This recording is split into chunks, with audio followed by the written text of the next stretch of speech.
Hey everyone, welcome back to Seeking Witchcraft. I'm your host, Ashley, and today I have on Julia Halina Hadas. You may know her as the author of WitchCraft Cocktails, 70 Seasonal Drinks Infused with Magic and Ritual, or know her newest book, The Modern Witchcraft Book of Astrology, Your Complete Guide to Empowering Your Magic with the Energy of the Planets. So welcome, Julia, to the show. Would you like to tell the viewers a little bit about yourself and your background? Yeah, and thank you so much for having me and making time, on the day that we're recording. It's actually the release date of the, Oh, so yeah, excited. the newest one, the Modern Witchcraft book, so I'm really excited because, I'm in the middle of moving and stuff, so it's nice to take, like, a pause and, celebrate the book coming out. But yeah, for anyone, unfamiliar with me, so I basically started off as, a little teenage witch, jumped into that much to the displeasure of my family, as I'm sure for many of us, and deeply studied into that as working as a professional witch, and then became a bartender. And I very quickly saw the ways that these two could be combined together, but also diving into the history of mixology of cocktails and alcohol is deeply tied to spiritual practices. And so started a blog, and that eventually became my first book, Witchcraft Cocktails. And then I also have my second one, Moon Magic Mixology, which delves more into lunar libations, with the moon and water.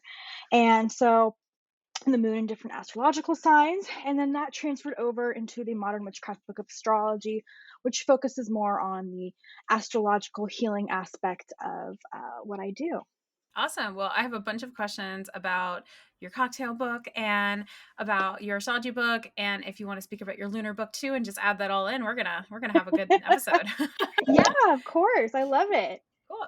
So, can let's start with the mixology, or should I call it a mixology book or your cocktail book? Yeah. Yeah, Yeah. all of that. It's like it's witchcraft and it's mixology. And the thing that I'm really grateful for is because that comes from the background of me working as a professional in the spirits industry. So working at a distillery, working as a bartender, working as a manager at a restaurant, because the Bay Area, you've got to work a million jobs to make rent.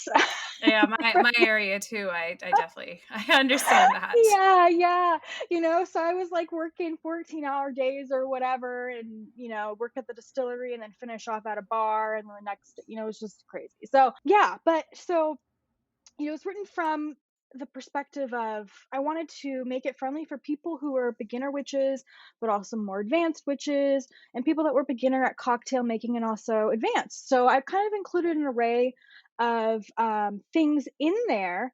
But basically, so when I was before Adams Media, my publisher, ever really like contacted me from my blog, I was actually making these drinks at a bar. There'd be this certain astrological aspect happening. Let's say there was like a trine with, Jupiter and whatnot.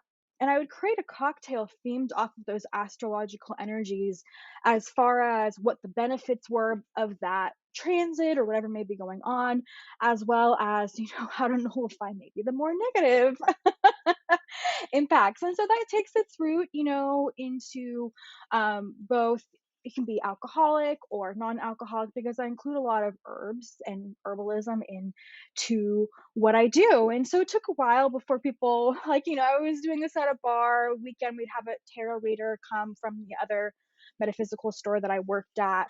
And so, yeah, that grew into finally becoming a book. And so I included recipes, for seasonally based, but also with the intention of like, the special wheel of the year, the astrological season. So, like Persephone's descent for the fall equinox, when we transition to the darker part of the year, and you think of Persephone heading into the underworld. And of course, it's a pomegranate based drink.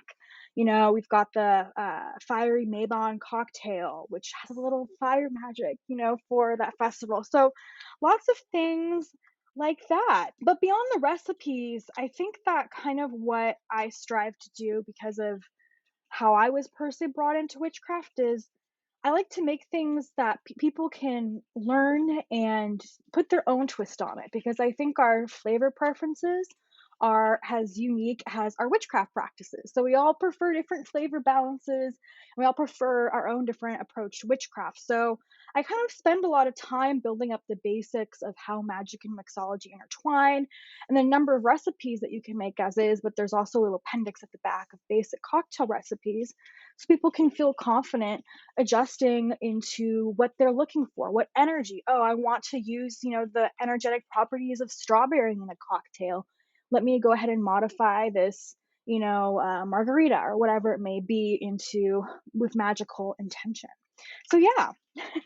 Awesome. Yeah. So I wasn't sure with the drinks if it's more of, and it sounds like maybe it's a mix, but I'm not entirely sure if it's each drink is, it just imbues the properties of something, or making the drink be part of a ritual, or if the drinks are kind of like potions in a way where you drink it and like X, Y, and Z magical outcome may occur, like things like that. I wasn't totally sure about.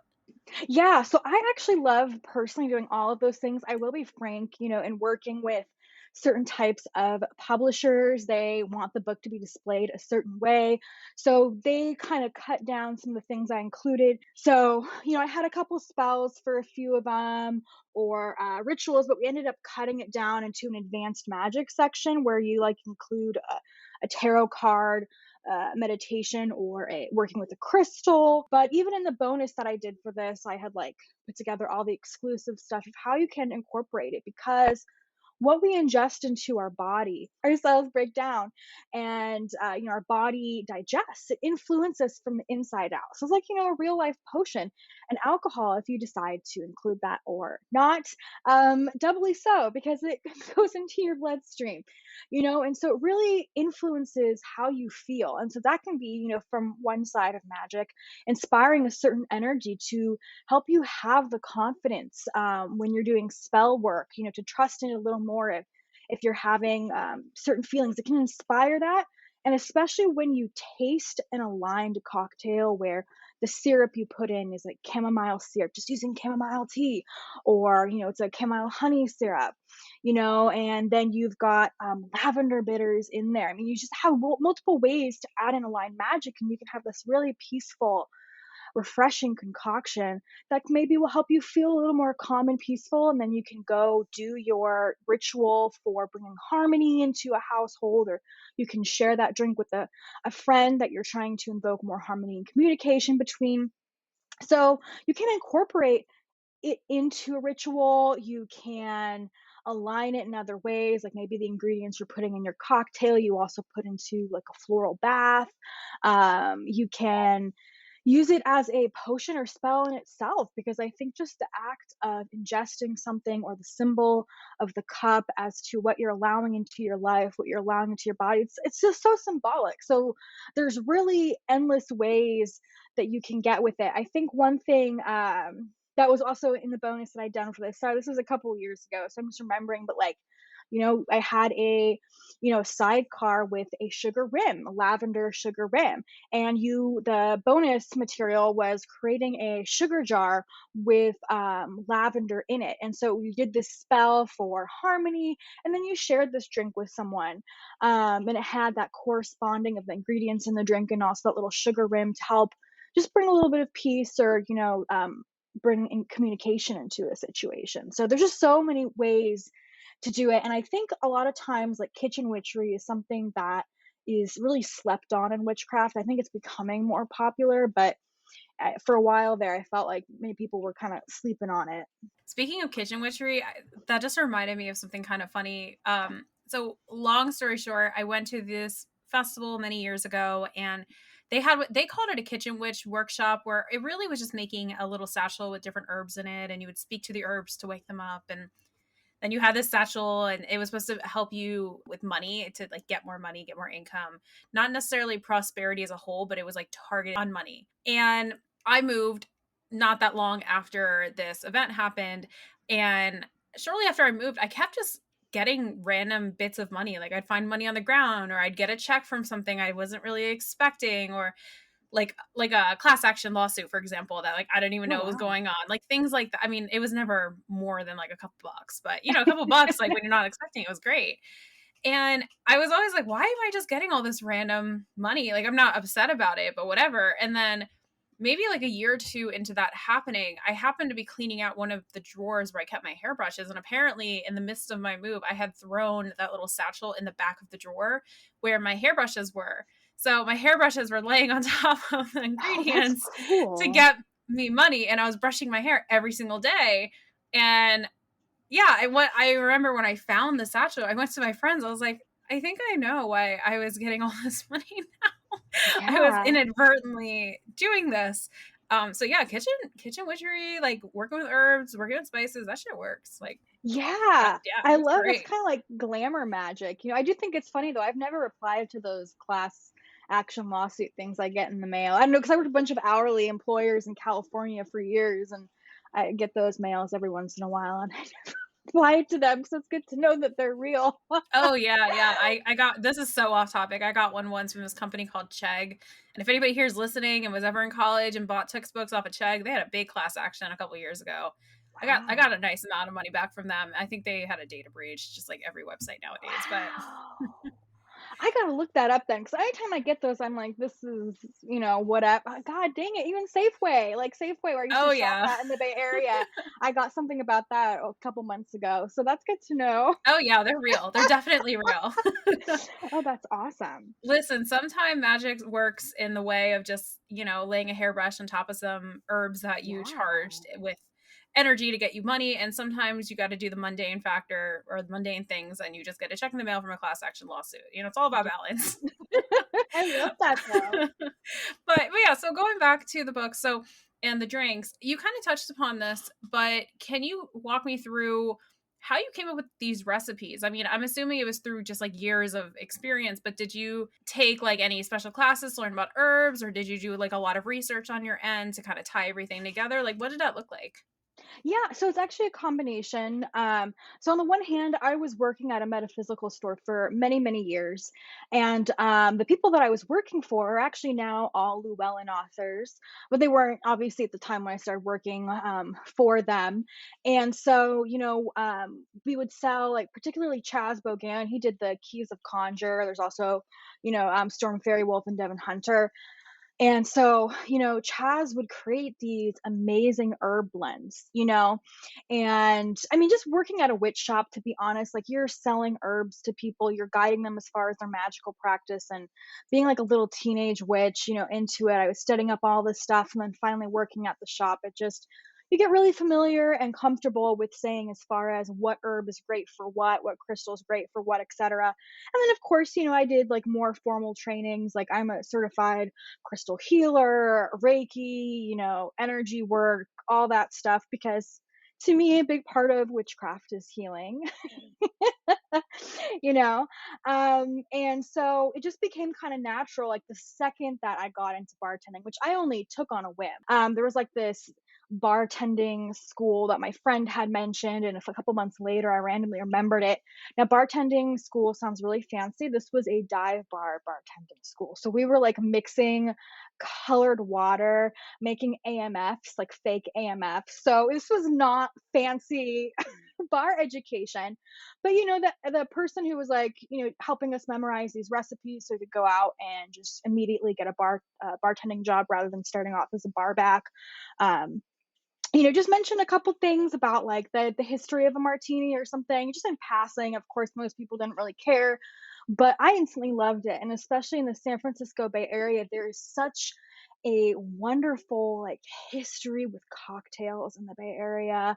And there's just so many wonderful bars there and stuff. And so I immediately joined my local bartending guild and just took as much like education as I can. Again, I worked at a distillery, so I was really familiar with the distillation process and as far as what makes each spirit unique, what is the herbal ingredients that it's from, and very familiar to the extent of like, for example, people tend to think vodka is either made from potatoes or wheat. That is not true. Vodka can be made from any spirit. It just has to be brought to a high enough proof. So I had this really professional background with both witchcraft and mixology, but the second that I started learning about bartending, I was like, oh my God, well, if curacao is an orange based liqueur and orange can be like used for beauty or, just mood boosting and happiness, and then you have other ingredients you can throw in, like lavender for peace. I mean, it's just there's so many liqueurs, there's bitters, simple syrups. Syrups can be like a really daunting word, but they are actually like simple syrups are simple to make, which I'm happy to explain. And it's like there's a million ways that you can add non-toxic herbal ingredients that you use, in your witchcraft practices into a cocktail. So if you're going to do a money candle with chamomile, jasmine, patchouli, cinnamon, I mean, if you can find corresponding ways to add that into your drink, why not do that money candle with that herbal dressing and also ingest a cocktail that's gonna bring it on the inside? I mean, it's just so the second I got into bartending, because I had that experience working as a professional witch, working at a metaphysical store, I was like instantly all the different cocktail ideas that I could do to make a potion that's aligned to those ingredients. And part of that is also experimentation, because the reality is mixology, like, when you're serving things at a bar, you've got to make sure that people like things, too, beyond your own personal taste. So I tend to have a very sweet tongue, to be quite frank. And so you have to learn, like when you're doing it in a public setting, how to make it, most people would like it, the flavor. So there's a huge amount of testing beyond just, does this potion, does this spell work? But also, does it taste good? And so, to be honest, like, and this is probably like my spirit guides, ancestors, deities love it because they get lots of leftovers, about, I shouldn't call them leftovers, but it's good, but I have to get the perfect increments. And so there is usually a batch of a cocktail or something that is left over that I give as an offering or whatever. So it is a lot of experimentation, but it's just when you drink an aligned beverage like that, you feel it. You each sip with intention, every ingredient you've added with intention, it's aligned, as far as what the energy and the meaning of that ingredient is, and you ingest it in a sacred way, in a conscious way. It just, you can feel it's different than drinking any other cocktail. And that's things a lot of people who get the chance to drink a cocktail that I've personally made say. So yeah. So that sounds awesome. It sounds so lovely. Bunch of questions following all of that. Yeah. Well, I had a thought too when you were mentioning making some drinks that didn't taste as well as you would have liked them to. It kind of reminds me of incense, because there's a lot of incense blends or batches that you can make of it that are really great for the spirits. The spirits love it, but it smells Yeah. horrible to us. And Yeah. it's kind of one of those things of like, well, it's not really for me. I mean, I guess with the cocktails, like, I guess you'd be using it for a spell for yourself, but it just made me think of that. Like, sometimes the things we do in witchcraft, like the things we make or smell or taste, aren't always for us, and they don't necessarily appeal to our senses, and that's okay. Yeah. Yeah. And I can say too, like, because I do a lot of taste testing, or I have to mess with recipes, because I can't publish something, a book, unless it also tastes good beyond just being affected magically. So, as I add different infusions, like even if it's, vodka infused with vanilla, which is delicious, but if I have things that maybe didn't work out as I'm working magic for particular intentions, I will also give, like, blend these infusions together specifically for spirit. For example, I had a pumpkin spice liqueur that I was working on, and the first few batches didn't really work out. And so, of course, I added a little bit of my vanilla vodka, and as I was pouring it for spirit or my guides, in a libation cup, they just drank it up and loved it, and it just enhanced the magic that I was doing that much more. So yeah, it doesn't have to taste good, but as long as you're, I think, I mean, even just saying aloud to them, like, this, is what this is for, or it's just aligned energetically, it adds that extra layer when they sip it up. So Gosh, I'm such a basic pumpkin spice person. I'm one of those people. oh my god. I see. Okay, so let me tell you, when you get the books, The Prosperous Pumpkin is like my bomb, a pumpkin recipe in the first book. Let me find it here for you. It's Prosperous Pumpkin, Money in Abundance. I don't know if you like whipped cream, but I am a whipped cream lover. Oh I yeah, will. absolutely. And my partner is always complaining about how quickly it just doesn't even like really go on top of anything. It just goes straight in my mouth. Anyway, but it's got canned pumpkin puree. I use a maple syrup. There's cream, cinnamon, nutmeg. It's great for abundance, but it's also I love pumpkin spice. It's just That just sounds good. Just listening to it just sounds so good. I love that. yes, yeah, yeah. And I should also mention too, to kind of like backstory. And again, like one thing that I love to do because I keep up recipes in my blog. I like to make things accessible, so I will always offer modifications. I always suggest that people do what's best for them, and part of that is also making something non-alcoholic. Now, unfortunately, in the book, part of just the editing process, my mocktail versions didn't make it, in the published book. But I'll do that some. It's very easy if you try, removing alcohol. Of course, unless it's an old fashioned, then you might have a little more trouble. If it's a pure alcohol like a Manhattan. Although now they are coming out with non-alcoholic spirits all the time. But you can just replace the alcohol with soda water. Just add the soda water after you shake.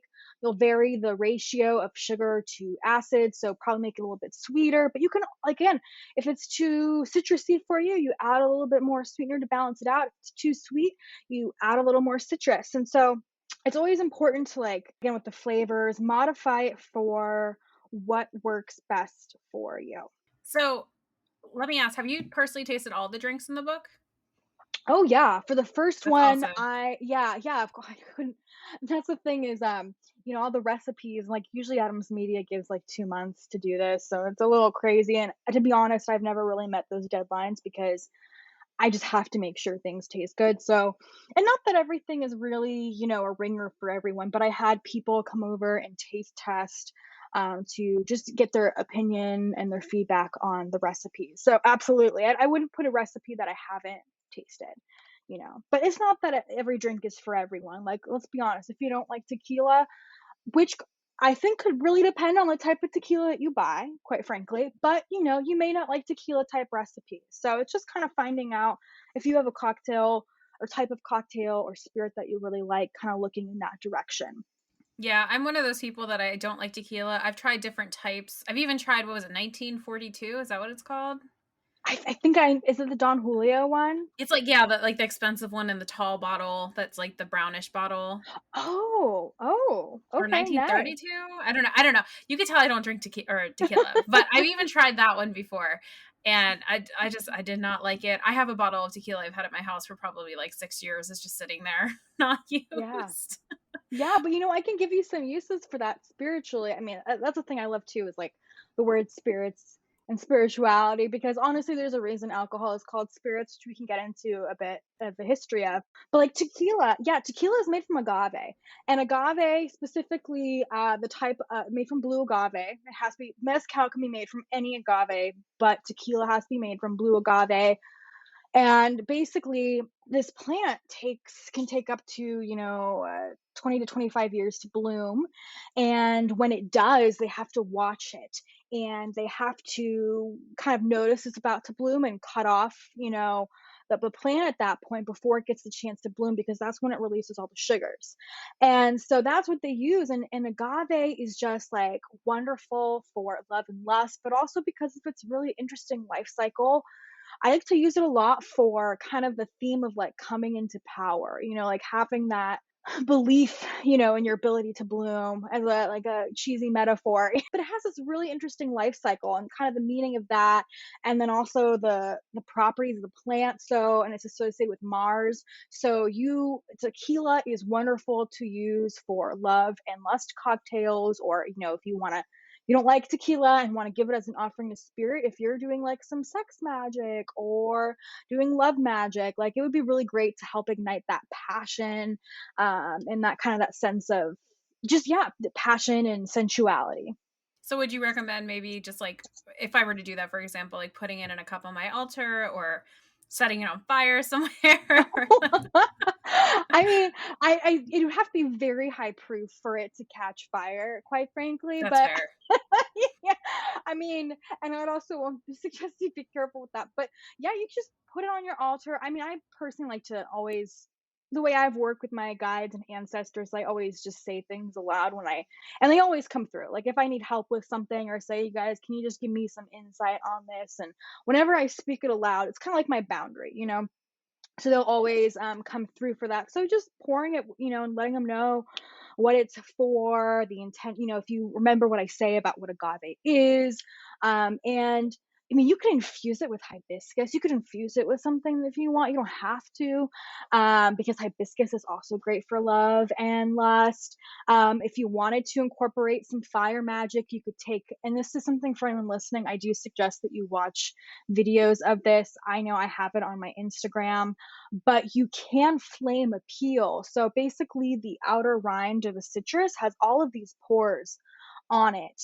Um, and so part of those pores have oil, just like our skin.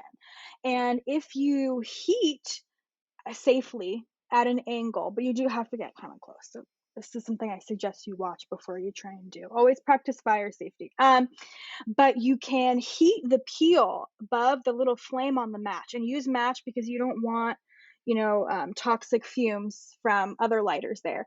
And you heat it and you squeeze it, and the oils shoot out of the pores of the citrus and it causes this flame to go up. And that's just like so perfect for doing magic. So if you put in your offering of tequila and just, in a nice glass, if you have that, I always get my glasses from Goodwill, and you can take that orange peel or whatever citrus peel you like, and you can think of your intention above that match and just squeeze the peel, and this beautiful flame comes up, and you can just drop it into the tequila and leave it there as an offering.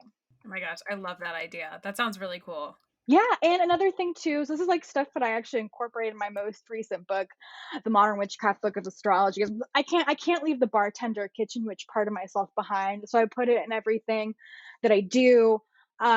So another trick is that we do in bartending is if you pour certain spices such as cinnamon above a flame, it will cause these beautiful sparks. Yeah, you know what I'm talking about. So it's like another fun thing to like incorporate above like your candle magic that's like for love or something, just sprinkling that cinnamon and getting that metaphoric spark started. So yeah. Oh yeah, and I'm actually really glad that you brought that up because the amount of people that I have seen who tell other people to use cinnamon in their witchcraft or coating their candles or incense or something who don't mention that it sparks is really high. Actually, I remember funny that same kitchen witch workshop where I made the satchel that gave me all that money that I had on my hairbrushes. They were telling us that if we wanted to, we could just burn it on our altar, and it was very highly cinnamon based. And I remember looking at the people around me, and I was like, "Hey, just so you know, like the cinnamon will spark. Be careful if you're doing that." And they were like, "Oh, I didn't know that." And the instructor was like, "Oh, it won't spark." And I looked at her like, yeah, it will. Like, I was like, should you be teaching this class? Like, what? So Yeah. yeah, it's definitely, I'm very happy that you brought that up because that could be a fire hazard, especially if you have your altar on like a wooden desk and you don't have any water or like a fire extinguisher around, or if you're not expecting it, it's a good thing to keep in mind for sure. Yeah, yeah, and to be we did have to put a fire safety note in the book because I will put things like, just as a bartender and also like, for the fire season spells, like working with fire magic, I love to connect to that elemental energy. And I do, to be frank, also include cinnamon as a candle dressing. Like I do that all the time, but yeah, definitely note that that's going to cause that flame. So we had to put that fire safety. I was kind of freaking out when I was writing this book, and I was like, I can't change, like these spells are so great, but like I also don't want people to catch their home on fire. So please, like, have several layers of protection, like a plate, a candle holder, or like a glass container with sand. Anyway, so Yeah, I got lucky. I have this antique cast iron Dutch oven essentially that I use as a cauldron. And oh my so god, I'm able to put just things in there, which is awesome. And it's that's super great. old. It's funny. This is so off topic, but my mom was cleaning out her house before she sold it, and she had a lot of antiques, and that was one of the things she was just going to get rid of when I went over to visit her wedding, I saw it sitting on the steps and I was like, where did you get this? She's like, oh, I've had this for like 30 years. I was just going to get rid of it. I never used it. And I looked at her and I'm like, I'm going to take this home with me. Thank you. That's such a great find. That's Yeah, I awesome. mean, it even has like a thing to hold the lid in place. Like it's awesome. So I use that if I'm trying to do anything that involves a lot of candles, or I need like a safe place to burn something, or if I was going to burn something with Yeah. cinnamon, that's definitely going to be the place to do it. Yeah. Yeah. So I have a bunch more questions I want to ask you. I want to ask you about the spirit definition we were talking about. I want to ask you about making syrups. And I want to ask you a little bit about your astrology book, but we're going to take a short break and we'll be back in just a moment to continue the conversation. All right, welcome back. So let's just jump right back into it. So one of the questions I had is something as you brought up earlier about spirits and the name of spirits. I'd love to hear more about that because that was definitely something I was thinking about. I was like, isn't it ironic? It's called spirits. Yeah, absolutely. And I will just say, from the perspective of like my family is from Poland, I have dual citizenship, so I am technically a Polish citizen. And so like even the word vodka comes from the word vode, which is water, and so the meaning really of behind the name vodka is water of life. And I will say like it's a lot of times maybe the prohibition era kind of created this separation between alcohol and spirituality, but the truth is they are very intertwined. And even today, like modern craft mixology, bitters come from herbal tinctures that doctors or local healers would create for stomach malady, shrubs, which are vinegar based, vinegar, sugar, and like some kind of fresh ingredient or herb that is also, was based from healing, and that's something that people use in mixology, liqueurs. We've got aperitifs and digestifs. If you think of Italy, the types of liqueurs they have there, that was made to stimulate the appetite and help digestion. There's still green chartreuse made by the monks up in the French Alps. So it's very intertwined with spirituality, but we've kind of like lost that consciously. And pretty much I feel like most things in the craft cocktail movement that happened within the last 20 years are based in these ancient healing practices, which, as most of us know, who were the healers most of the time were local, women or midwives. But if you go back even farther, like alcohol was considered sacred to many ancient cultures and traditions. It was a way to communicate with their deities. And even the fact of like when you think of alcohol, for maybe not so many people are familiar with the creation process of alcohol, but number one, you have to have organic ingredients. So the result of a harvest, okay? And then a fermentation process has to happen. And fermentation is a process of transformation where yeast turn sugar into alcohol. So it's transformation and a form of death. And I have to apologize really quickly. My cat is starting to make noises. So if Oh, it's you're all good. I don't even okay. hear the kitty cat. Okay, good. He's like trying to like remove this cloth that we have by the door. Anyway, No, you're good. It's funny hearing you say that because I've heard people talk about that with wine, how the grape it's alive, it's born as a grape, and then it dies, and then it's essentially reborn as wine once it yeah, ferments. yeah, and that's just fermentation. And another note about grapes that not a lot of people realize is the difference between red wine and white wine, and even rosé. The defining quality as to what makes them what they are is the point at which the skins are removed in their process. And also, sometimes the color of the grape will play a slight role, but mainly it's the skins. And so that's why I like to use white wine or sparkling wine, which has bubbles for spirituality, the soul, and red wine for things that are more lust in the physical body, because the grape skins are left on in red wine. And so, and rosé is a mixture of the two. So, when you're kind of looking for like friendship, the physical and the love and the sensuality and love and things like that is great for rosé. So that's just the in-depth experience of being a bartender and knowing the differences between different types of wines for that reason. But even with different types of beers, like what types of grains are involved in creating that flavor, right? So like IPA has to have hops, and if you know the magical properties of those ingredients, then you take it even further. So Actually, specifically with beer, we've got like, the ancient brewing goddess Ninkasi of Sumeria, to which they would, women would brew the beer in ancient Sumeria and sing this hymn to Ninkasi. But Ninkasi was believed to be in every drop of beer. Like she was the beer, and so sacred in itself. But also there were special drinking practices. There was like certain laws against public drunkenness. So alcohol was infused with spirituality and conscious drinking and respected. And they would be, there was like lapis seals on different priestesses. I can't pronounce the name of the specific priestess, so I apologize. But a lapis seal depicting the sacred act of drinking through these sacred straws that they had of beer in order to communicate to the moon god Nana. So it was so intertwined at every level because it was, when you think of it logically, one hand, alcohol does influence, your level of consciousness, right?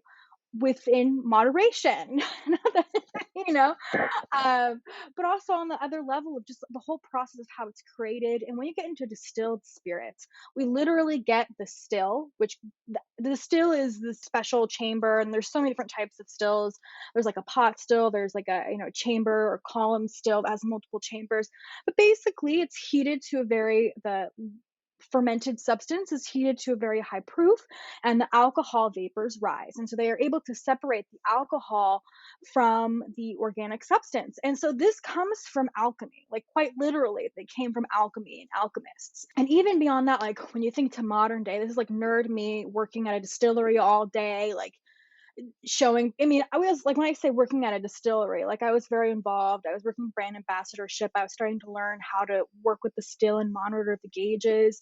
We would, so very in depth in all of that. And so the stills, like when they're made from copper, there's copper stills. That copper has a reaction with the alcohol. And also, all alcohol has water in it. And we all know water is sacred, right? Like you can charge it, you make your moon water. All alcohol has water added. And so what type of water you're adding, is it spring water, is it filtered or distilled, that adds, all of that adds flavor, and all of that also adds energy. Or some mezcals are like made from clay stills. So there's just so much, like when you get really into it. And obviously I am a super big nerd in this, like every aspect of making alcohol involves different energetic potentials, which is why alcohol is also great for preserving energies or heightening certain energies. And that's not even thinking of what is the base ingredient for the alcohol, like we were talking about agave for tequila. So and like I said, all ancient cultures, like even in Hinduism, there was this drink called soma, which soma became associated with their moon deity. Like there were separate deities once, Soma and Chandra. I talk about that in my Moon Magic Mixology book. And Soma and this moon deity became infused together. And through drinking this fermented substance, which is like fermented lotus, other ingredients in there, they're still uncovering exactly what ingredient each ingredient was. This was like literally a way for them to communicate with their gods. So at every level, like alcohol is called spirits again for a reason. Like I was talking about vodka, water of life. It's really at its root connected to ancient spirituality and witchcraft practices. I feel like this can also be a way to explain why people feel different with different types of alcohol. Yes. It's the And most simplest form. yeah, yeah. And on a side note for that, like, part of that is with certain liquor laws, like from working at a distillery, certain alcohol companies are not required to when they put certain additives in there. So to be frank, it's, oftentimes, like if alcohol makes you feel really bad, it can relate to the quality of the alcohol that you're drinking. Obviously, there's multiple factors, but absolutely every different type of alcohol you drink causes a different way that you feel. And that's also kind of what I put into every cocktail, was what alcohol is best going to suit the purpose of this drink. So for example, the prosperous pumpkin that I talked about earlier is a bourbon based cocktail, because bourbon is made from grain, it's infused in oak barrels. It's, when you think of the grain, you think of the harvest season, there's multiple layers to it. And so obviously, like if you don't like certain types of alcohols, you can play around with swapping things out. But every alcohol can have a very specific magical purpose that it is best attuned for. So, speaking of additives and things, we had talked earlier in the episode about making syrups. Um, Yes. so I'm gonna assume you probably would recommend to make your own syrups versus buying some at the store, correct? Yes, yes, but I'm gonna, like, talk about, like, the bartender way to make syrups because I'll be honest, like, most of like, when you're behind the bar, like, you gotta make things quickly. You don't have time to pull out a stove top or, like, a sorry, a stove top. You can't pull out a stove top, but, like, a little heating pad, whatever those are called. I'm so sorry. Um, Oh, like the little and burners. Yes, thank you. I was like, we're actually using one right now again because 'cause we're moving, and I'm like, I can't even remember what it's Oh, called, but yeah, which is embarrassing. But yeah, like, you don't have time when you're bartending in the middle of the shift, like, it's midnight or 11 p.m. and you're swamped with people. You can't pull out a burner and take out a pot, and you just can't get fancy like that. So, the bartender way, when you're behind the bar is, like, oftentimes we'll take a mason jar, you heat up hot water in a tea kettle, like an electric tea kettle.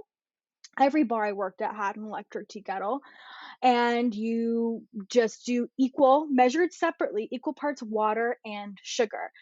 But this creates the opportunity to do teas. So if again, check for toxicity because in witchcraft we tend to use a lot of herbs that are toxic. So you're gonna want to be careful. But like you could take a tea. So I love making Earl Grey syrup. So Earl Grey with ginger. And Earl Grey has bergamot in it, which is like the only way other than essential oils I can get my hand on bergamot. So you can create a tea essentially, let it steep for 5-10 minutes, add equal amount of sugar measured separately, and you've got a magical syrup. So it's really that simple. And then let's say you want to add fresh ingredients. You have fresh rosemary from your garden or from the store, or even just a little bit of cinnamon. You can sprinkle in for abundance again, or certain ingredients for cardamom for love, whatever it may be. So you can just add these things very easily to create like let's say you're doing a old fashioned, right? You love old fashions. You've got your bourbon, you're doing abundance. You can add in a sprinkle of cinnamon. You can add, or like, cinnamon simple syrup. You're just using ground cinnamon or cinnamon sticks that you have in your cupboard to make that syrup, or allspice or like cloves. Anyway, it's just gonna be like a delicious spice drink. And it's just so easy when you kind of like, when I hear the word syrup, I tend to like, oh my God, like I'm not a cook, I'm like a bartender. But it's really not that complicated. It's literally equal parts sugar to hot water, and you can use the opportunity to just make a tea, and it's just like adding sugar, a huge amount of sugar to your tea. so would you recommend? Because now I'm sitting here in the back of my head thinking how I want to do this. Would you recommend if you're gonna make a syrup using a tea? Would you use two tea bags and let's say a cup of water? Or would you say you could probably get away with the one? So I usually do a half cup of water, and Okay. that usually create, and it also depends. Like for example, if you're doing a honey syrup, which honey syrup we do make into a simple syrup behind the bar, because the reality is if you're making a bee's knees, or let's say you want to do a lemon drop with honey syrup instead of simple syrup, to be frank, really thick honey is not going to shake properly. So we always make a honey simple syrup, but you'll get a good amount. I usually do about a half cup of hot water and then a half cup of sugar. And I would just use one tea bag for that. If you were going to make more than half a cup, you could do two. And this also, oh God, this is like so nerdy, but like if I was going to like pull, and you can tell I'm super into this stuff. My mind just goes a million different directions. But like Oh, no, I'm for so impressed by this conversation. I saw yeah, it's like why when, I got the email and I was like, "Oh my God, I can talk about cocktails all day." But like in the Leo season section of my astrology, my basically witchcraft astrology book that's coming out, there is the solar spice creativity syrup. And like you can make a solar tea. So just put your herbs in your half cup of water, sit that outside in the sun, getting the solar power of the sun in there, mixing with the ingredients, and then you add your equal parts sweetener. This one, I believe, yeah, I did honey for this, and then you can add certain safe crystals that if they're non-toxic or whatever in there. And obviously strain that before you add it into your cocktail and knock out one of your teas. And again, everything being non-toxic. But that's such a great way, or like we can use your moon water to create your syrup. You know what I mean? Or ice cubes. So I just so many layers of what you can simple ways you can add in magic. And the wonderful thing about actually I love making a syrup is it is great for non-alcoholic versions and cocktail versions. You can add them to your morning coffee, especially if the energy is aligned. Or to like anything really like on pancakes. I mean, it's just so it's really worth it to try making simple syrups because there's a million ways you can use them. Or you can even make like a syrup version of a sugar jar. So, with the drinks in the book, are they categorized in any certain way, like by the Sabbats or by alcohol type or Yeah. flavor profile? So the Witchcraft Cocktails book is organized by season, and so there are some drinks for the Sabbats. There are some drinks that are specifically for different, like for example, the scales obviously is for Libra season, and just the energy of kind of what you go through in that season, whether it's astrological, whether it's a holiday, and things like that. So it's aligned in that kind of way of the energy of that season, what type of events or astrological energy we have. Then in Moon Magic Mixology, because this is what I do on my blog, is I love to do the moon moving through different signs has different meaning, and the moon, as many of us know, has a very special connection to water and to liquid libations, and also, as I talk about in the book, to alcohol. And so I do dive deeper into the meanings of the moon signs, and even deeper into the properties of alcohol magically as it relates to the moon. And so that one is organized. It is organized by season, but realistically, it's season through what sign the moon is in. So fall here, I mean, obviously depends on where you are, but there's, now I'm getting too complicated. But whenever it's Scorpio season, you're gonna have always the Scorpio new moon, and you're gonna have the Taurus full moon. So it's always that case. Or Taurus season, you're always gonna have the Taurus new moon and the Scorpio full moon. So it's organized by season, but with particularly knowing what types of moons come through, and done in a way that if you are in the southern hemisphere and everything is opposite with you for season, like you're still going to have that lunar energy. And also for the particular complications of that, I did put a reference in the back of Moon Magic Mixology as far as what ingredients are great for what the moon and what sign, because every astrological sign has different herbal ingredients associated with it, as well as what cocktail recipes. That way you can look across the book for which recipes are great for the moon in Cancer. So I definitely appreciate that you have a nod to our friends in the southern hemisphere. I feel like they get left out a lot sometimes and just kind of have to do the opposite calculations themselves. So I appreciate that you mentioned that in your book because we do think about them and care about them, of course. Yeah, yeah. So I guess I should ask. So, what are the main differences? And this might sound obvious based on the titles, but what are the main differences between the Moon Magic Mixology book versus the Witchcraft Cocktail book? Yeah. So part of this is just appealing. This was something, to be honest, like I'm so in depth in the witchcraft industry that I am so disconnected from this. But I guess certain people have a weird feeling about the word witches and witchcraft, and that is just news to me. So for Moon Magic Mixology, my publisher, I don't know. I was like, what? Like, but I guess there are people who are still uncomfortable with the word witch in the modern era. But so it's Moon Magic Mixology is it takes the edge of working with the lunar energy. So more just spiritual and aligning to those energies. Obviously, I can't help myself. Like I include witchcraft in everything that I do. But Witchcraft Cocktails is like the flagship. It has a great introduction to understanding the basics of mixology. It goes through the seasons. And Moon Magic Mixology is specifically focused on the moon. It includes extra things as well. I really wanted to build off of what I established in the first book. So there's an extra entries and more in-depth information on how alcohol is associated with the moon. But also I include sake in the second book, and I wasn't able to include that in the first one, for example.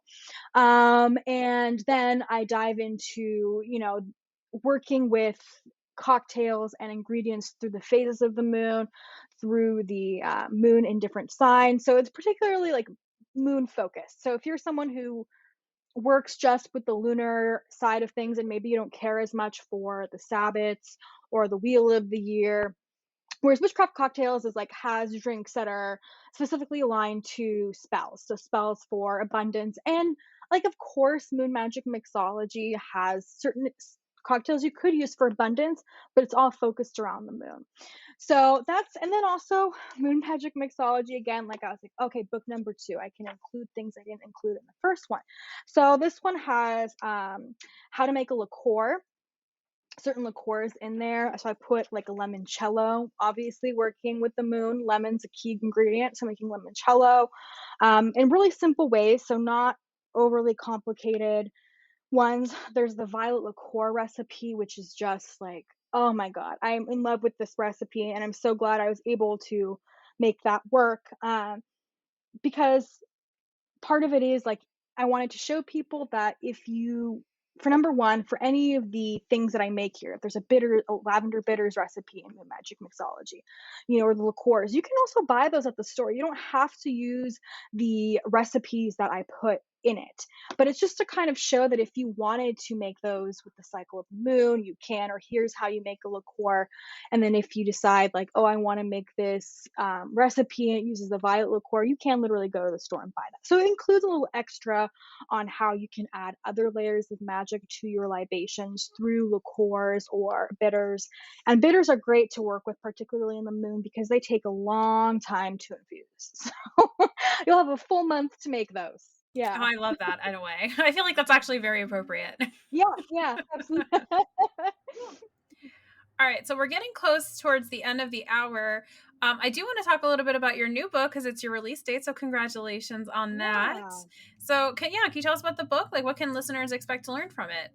Yeah, so this is part of Adams Media's Modern Witchcraft series. So I'm very honored to be included in that, to be honest, because there's like Judy Ann Knock. I'm so sorry. I don't know how to, like, I hope I didn't butcher that name. And Sky Alexander. And they Yes, just like, yes. yeah, produced such wonderful works, and, like, I'm just honored that I get to be included in that at all. But particularly, like, obviously you can hear on what I do, I include astrology a lot in the recipes that I create. And so this book is not recipe, like, kitchen witchery based. It's particularly comes from my healing practice. And I should say, like you just had that podcast an episode or two ago that was like wonderful on healing with astrology, and I love that. So this is like totally in line with that, but it's kind of for maybe people who, no matter where you are in your astrology practice, working with the myth and magic of the cosmos. And there are so many wonderful astrology witchcraft books out there that I wanted to put something different. And so, particularly, this comes from my work as an energy practitioner and aligning to the opportunities with every astrological association for healing or for manifestation. And to me, it's deeply intertwined. Like, I have trouble manifesting things in my life if I'm blocked. And how do I unblock myself? Well, I do some, healing magic or cleansing magic. So, I dive into obviously the elemental expressions, so doing elemental magic as well as the signs, and then also the houses. So, how you can use the houses, to help guide how you do your astrology magic practice. The planets, of course, the key times to work with certain types of energies, and then also I include extra celestial bodies that people may or may not be familiar with. Obviously, many of us are familiar with the comet Chiron, but I also added in Vesta, Pallas, Ceres in there to kind of introduce people to some of those newer concepts. And then the spells are organized by astrological season, and every season starts off with a meditation to connect to the elemental expression of that sign's energy. So there's like a inner spark meditation that specifically connects, to Aries for starting new projects, finding what lights your inner fire. And then it's followed with an energy alignment. So I put a little bit of crystal healing in there. So it's like, and then the other part of it is like, I want everything to be accessible. So I try to include options for replacement, but also like every ingredient in here, I'm going to be honest, you can find like in the spice or fresh ingredient section of a grocery store. Like I didn't That's put very anything good. super exotic. Yeah, because it's just like, I mean, and part of it is like part of the journey of my own life is like I've moved from the Bay Area to this middle of nowhere town in Arizona, and I have a much harder time getting unique herbal ingredients. And so it's like, okay, what's something that everyone can go to the store and buy And so, yeah, so it's a lot based on obviously like magical practices and the associations. And even though it's like Aries season, it's got spells for Mars, it's got spells for working with your first house, regardless of, what sign is in your first house. So there's lots of ways to mix and match and make the spell work for you. I definitely appreciate the accessibility of being able to buy things at the grocery store.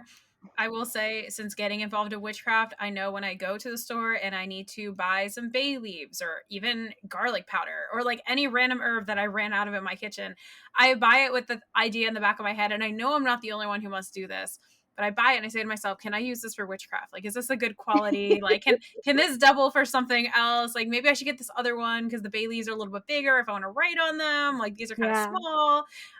So I really appreciate that it's accessible in that aspect, that I could just go to the store and not have to worry about going all over town and then ordering off some sketchy site on the internet that like God knows what their quality is, you know? Yeah, and I think part of that's obviously because of like my cocktail magic, is like I've never seen a separation between ingredients that I use for the kitchen and for magic. Like quite frankly, they cross over. Obviously, like I have to make sure non-toxic, but like I'll literally just walk up to my kitchen and take ground cinnamon and I don't think twice about it. So You know, yeah. I did recently find out the hard way that cinnamon, if you put it on your bare skin, can have a chemical reaction. It can cause burns. Um, Like the just as essential oil or yeah, fresh? no, like ground cinnamon that you get in a jar. Wow. Yeah, I know that cinnamon essential oil. I experienced that personally, but I've never had that problem with ground cinnamon. That's yep, really yep. interesting. Yeah, I had it happen to me not that long ago because I put some ground cinnamon in my hand for witchcraft purposes, and I didn't have it in my hand for that long. It was maybe like a minute, maybe 2 minutes at most. I did buy a pretty high quality ground cinnamon, so maybe that's why. But I remember You got some fancy stuff. I mean, it was just something I bought at the grocery store, like not even like the highest of the end. I didn't go to like Williams Sonoma or anything. It Oh, was like my local Safeway. And yeah, like shortly after washing my hands and everything, I noticed my hand was like really red and it burned and there was like wow. stuff on it. So I Googled it and I was like, am I going crazy? Like what's happening? And apparently cinnamon can do that to you. I did not know that. I found out the hard way. So just as a heads up to anybody. I feel Yeah, like we're ragging on cinnamon. cinnamon this episode. I love cinnamon. I've never even like I'll be honest with you, like I get really messy with my witchcraft. Like if I'm doing a maple cocktail, I will put maple on a candle or if I'm doing a honey cocktail, I'll put honey instead of like an oil, conjure oil on the candle and like roll it in herbs and I like walk away with my hands completely covered. But like I've never that's crazy. I mean, you probably got that. I think there's like this one, I think I know which spice you're talking about. It's like says gourmet on the top or something. It Maybe comes in not. a glass jar and it's this brand. I think it's called like, oh God, I do not know the name of it. It's like M and B or Monet Ambassador. I think I'm talking about like a plumbing company actually. I don't, so maybe scratch that. But yeah, it's like this fancy glass jar thing. Yeah, I don't know. Wow. But yeah, I found that out the hard way. But it was only like on the palm of my hand, and I guess that skin's a little bit more sensitive than like the fingertips. Yeah. I mean, this is something really interesting to actually research in because I will just say, a book that I definitely suggest for people if are more interested in like cocktails and fresh ingredients. It's not witchcraft related at all, but it's called The Drunken Botanist. And so there's actually two types of cinnamon. And so there's two very distinct types of cinnamon, and one is definitely more expensive than the other. I forget the different names. So I just wonder if it relates to that at all versus the lesser quality one or just personal reaction. But that's just wow. I'm going to be careful from now on. So I just looked it up. It's called Morton and Bassett. That's the brand that Oh. I have. And I think it was like the organic one that they have. But if you see that one in the store, just be careful, guys. Be careful about that one. But yeah, I have heard that there are two different types of cinnamon, Yeah. and a lot of what people buy is not actually what they're Yeah. looking for, but they don't know because that's just kind of what we've been used to purchasing. Yeah, and it's really hard to come. I mean, again, I'm in Arizona now, so it's like maybe if I was in California, I'd be able to find it, but like I haven't been able. I'm using the like kind of to be call it cinnamon, but the fake cinnamon all the time because I can't find the other one. So Well, good luck on your cinnamon journey. And for the record, with as much as much shit if I've talked about cinnamon. I love cinnamon, so I just want to put that out there. Don't mean to make this like an anti-cinnamon podcast at all. I love cinnamon. It's a great spice. Okay, so I have a couple closing questions for you. Yeah. One is, what is your favorite drink out of all the books? That's such a great question, and I'm so sorry to answer with this, but I will say, like, if I was younger, I might give a very specific answer, not in relation to my books, but towards what my favorite cocktail was. But there's something that I think happens whenever you like become a professional chef, professional mixologist, whatever it is. You learn to appreciate the flavor in everything. And so I don't have favorites anymore for that reason.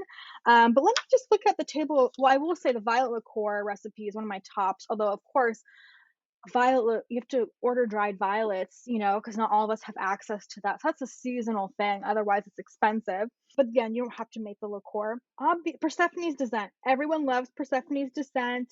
The Reaper, which is a mulled wine recipe for connecting to the dead. Thus, it's named that way, but also because mulled wine comes from ancient Rome. Love That's old wine. yeah, yeah, and so the Prosperous Pumpkin's another really popular one, Awakening Yule Mule. The Harmony Healer has 11 lavender chamomile syrup. Simply delicious, everything you put it in. And that's also like the Mercurial Grounding Elixir has that same lavender chamomile syrup. So that's a really Mercurial Grounding Elixir is just absolutely delicious. Let me see from my second book here. I mentioned the violet liqueur recipe. I'm so sorry. The violet liqueur recipe was just like I was so proud of myself when I was able to make it because I won't lie, like it's complicated and finally when I was able to find the right I was just like, fuck, this tastes delicious. Can I swear on this podcast? Absolutely. I have been like Absolutely. I have been filtering myself this whole time. I'm a bartender Oh from the Bay Area, so like I swear like a sailor and it anyway. The Aries Moon Mule, definitely from my Moon Magic Mixology book. Lunar Purification Potion for those who, like a champagne type cocktail for cleansing, delicious. Oh, I also love the Moon mulled wine because it uses a white wine instead of a traditional mulled wine. So it has like a German Riesling in there. I probably mispronounced that. I Jack. So that one I love because it's unique in that way and it's just great for connecting to like kind of the gratitude and abundance themes that people might like to do with the moon. Um, where is my Cosmic Wisdom Appletini?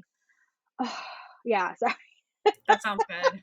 it's just like there's a lot like all of them again I've taste tested but everyone's flavor preference is different and some of these are definitely more complicated so always improvise according to what works best for you and also different liqueurs have different levels of sweetness so always take that care of what your flavor preferences are but those are just some of the ones on the top of my head.